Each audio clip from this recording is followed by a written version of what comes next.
శ్రీమాత్రే నమః. కార్తీక మాసంలో వచ్చేటువంటి శుద్ధ అష్టమిని గోష్ఠాష్టమి లేదా గోపాష్టమి అంటారు.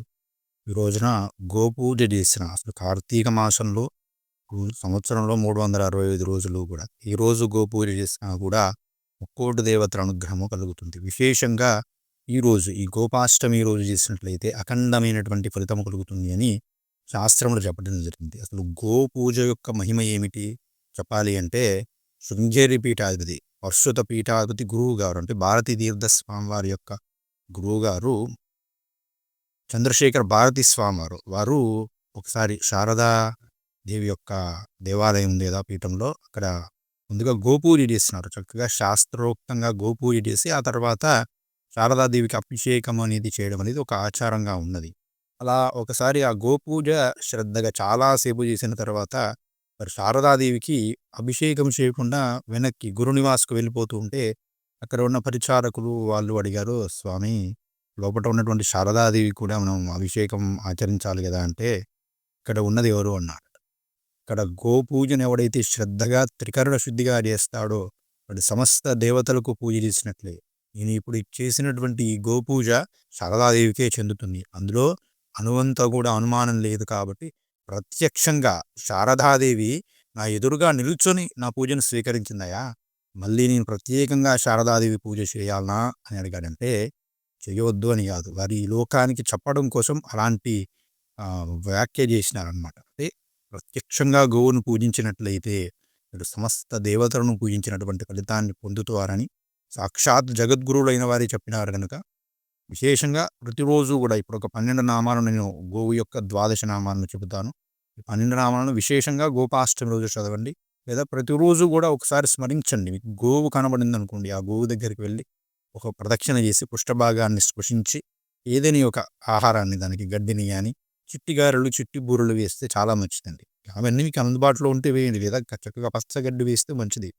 ఆ ప్రాణికి వేసి 12 నామాలు కూడా బాగా స్మరణలో ఉంచుకొని చదువుకోండి. ఆ గోదేవత అనుగ్రహం కలుగుతుంది. పరమాద్భుతమైనటువంటి నామాలు, చాలా శక్తివంతమైనటువంటి నామాలు. గోవు యొక్క అనుగ్రహం కలిగితే సకలాభీష్టాలు తీరుతాయి. ఎందుకంటే కామధేను కల్పతరువు అంటాం కదా, కామధేనువు కోరిన కోరికలు తీరుస్తుంది, అష్టైశ్వర్యాలు ఇస్తుంది. కామధేనువు ఇవన్నీ ఏముంటున్నది, సాక్షాత్తుగా క్షీరసాగరంలో లక్ష్మీదేవితో సహా ఆవిర్భవించింది కామధేనువు.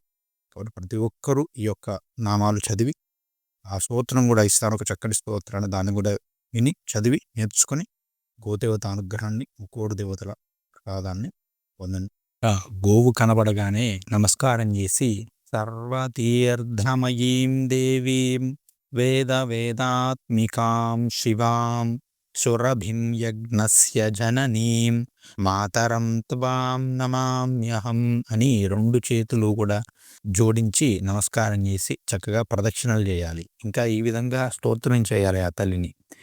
గావై పశ్యామ్యహం నిత్యం గావః పశ్యంతు మాం సదా గావోస్మాకం వయం తాసాం యతో గావస్తతో వయం గావో మమాగ్రతో నిత్యం గావః పృష్ఠత ఏవ చ గావో మే సర్వతశ్చైవ గవాం మధ్యే వసామ్యహం లక్ష్మీర్యా లోకపాలానాం ధేనురూపేణ సంస్థితా ఘృతం వహతి యజ్ఞార్థే మమ పాపం వ్యపోహతు అని ఆ గ్రాసం పెట్టాలి. ఈ శ్లోకం చెబుతూ నమో గోభ్యః శ్రీమతీభ్యః సౌరభేయీభ్య ఏవ చ నమో బ్రహ్మసుతాభ్యశ్చ పవిత్రాభ్యో నమో నమః అని చక్కగా గ్రాసమును పెట్టి 3 ప్రదక్షిణలు చేసి ఈ నామములు 12 నామాలు కూడా చెప్పుకోండి. ఇవి నిత్యము గోమాత కనపడకున్నా కూడా ఇంట్లో పూజలో కూడా చదువుకోవచ్చు. ఈ 12 నామాలు అయితే ఈ స్తోత్రాన్ని కూడా చదువుకోవచ్చు, తప్పలేదు. శ్రీకృష్ణ ప్రియాయై నమః, శ్రీ క్షీరదాయై నమః, శ్రీ క్షీరార్ణవ సంభూతాయై నమః, శ్రీ నందిన్యై నమః, శ్రీ సురభ్యై నమః, శ్రీ యశోదాయై నమః, శ్రీ కామధేనవే నమః, శ్రీ కపిలాయై నమః, శ్రీ హేమశృంగాగ్రతలశోభనాయై నమః. శ్రీ దిలీపసేవితాయై నమః. శ్రీ పీయూషవర్షిణ్యై నమః. శ్రీ గోమాత్రే నమః అని ఈ 12 నామాలు నిత్యం కూడా చదువుకోవచ్చు. మొదట చెప్పినటువంటి శ్లోకానికి అర్థం ఏమిటంటే, గావోపశ్యామ్యహం నిత్యం. గోవులు ఎప్పుడు కూడా నా దగ్గర ఉండాలి. గోవుల నా ముందర ఉండాలి. గోవుల ముందు నేను ఉండాలి. గోవులు నా వెనుక ఉండాలి. గోవుల వెనుక నేను ఉండాలి. నా ముందు, నా వెనక, నా పక్కన, నా చుట్టూ ఎప్పుడు కూడా గోవులు ఉండాలి. ఆ గోవుల మధ్యనే నేను జీవిస్తూ ఉండాలి అని. గావోమే సర్వతశ్చైవ గవాం మధ్యే వసామ్యహం అని అందులో చెబుతూ ఉన్నమాట. అలాంటి భాగ్యం నాకు కల్పించు తల్లి. మీర్యా లోకపాలానం, లోకపాలకు లక్ష్మీదేవి రాగా ధేనురూపేణ సంస్థిత. సాక్షాత్ లక్ష్మీదేవి ప్రత్యక్షంగా ధేను రూపంలో ఉన్నదట. ఘృతం వహని యజ్ఞార్థయ. గోవు యొక్క ఘృతము ఆ నెయ్యి యజ్ఞములకు ఉపయోగపడుతూ ఉన్నది. మమ పాపం యహోవతు. ఆ యజ్ఞాల వలనే మా పాపం నశిస్తుంది కాబట్టి అలాంటి గోమాతకు నేను మనసారా త్రికరణ శుద్ధిగా నమస్కారం చేస్తూ ఉన్నాను అని. నమో గోభ్య. అలాంటి గోమాతకు నమస్కారము.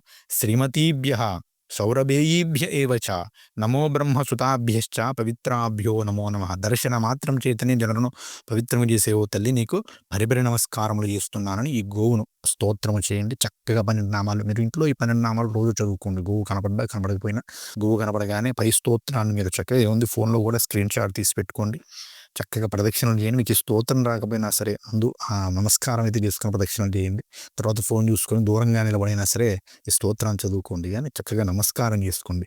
గోవు యొక్క ఆశీర్వాదం లభించిందంటే కోటి దేవతల అనుగ్రహం లభిస్తుంది. సకల సౌఖ్యాలు కలుగుతాయి. శ్రీమాత్రే నమః. గోమాత్రే నమః. గోవులు అఖండంగా ఈ దేశంలో వృద్ధి చెందాలని, ధర్మం వృద్ధిలోకి రావాలని, గోహత్య నిషేధింపబడాలని మనమందరం కూడా మనసారా కోరుకుందాం. ఆ గోదేవత అనుగ్రహము మన పాలకులపై ప్రసరించి అలాంటి బుద్ధి వారిలో ప్రచోదన కలిగేలాగా గోదేవత చేయుగాక. శ్రీమాత్రే నమః. స్వస్తి. జై శ్రీరామ్.